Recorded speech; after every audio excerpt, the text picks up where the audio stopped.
Paano nga ba natin palitin ang ating salamin ng ating relo kung ito'y nabasag gaya ng nasa picture? Una, tanggalin muna natin ang movement sa likod ng relo para hindi ito maapektuhan habang ito'y inaayos. Ikalawa, alisin ang basag na salamin ng relo. Siguraduhin walang matitirang bubog sa paligid. So, kailangan nating i-brush yan para matanggal yung mga natitirang bubog. Pagkatapos nito, kumuha ng tamang sukat ng replacement glass para sa iyong relo. Kailangan fit po ito para hindi masira itong gasket na nasa gilid ng ating bezel na relo. So, kailangan po fit na fit yan para swak na swak at hindi masira yung ating gasket. So, pagkatapos nating mapit yung salamin, kailangan po natin gumamit ng tools na watch, press tool, at saka yung kasamang dice.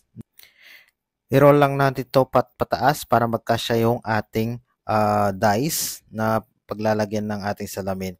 So, yung dice na ginamit ko is kailangan 80 to 90% na nakalapat po ito sa ating salamin ng relo.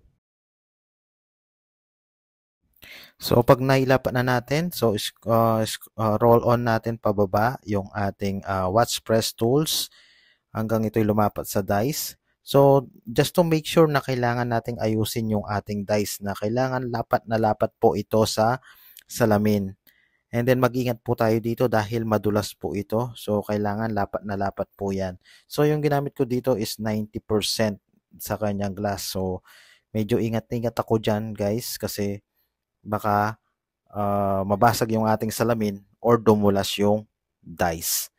So, ingat lang po ito. And then, yung pagdiin natin or yung pagpress natin dito sa watch glass nito is bahagya lang po.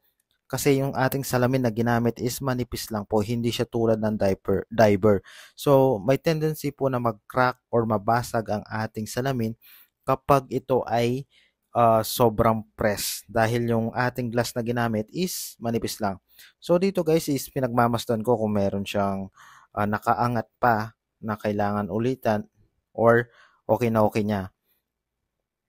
Yun, perfect na, swak na, pwede na to. Ito pala yung kanyang dial, yellow, chronograph tachymeter na Seiko. So, ang gandang-ganda niya guys. Oh.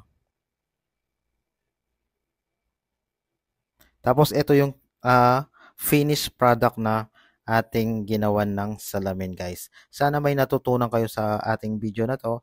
And kung may natutunan kayo, like nyo itong ganitong video, please wag natin kalimutang i-like, subscribe ang ating channel para tuloy-tuloy po ang ating pag-upload ng mga ganitong video. Thank you!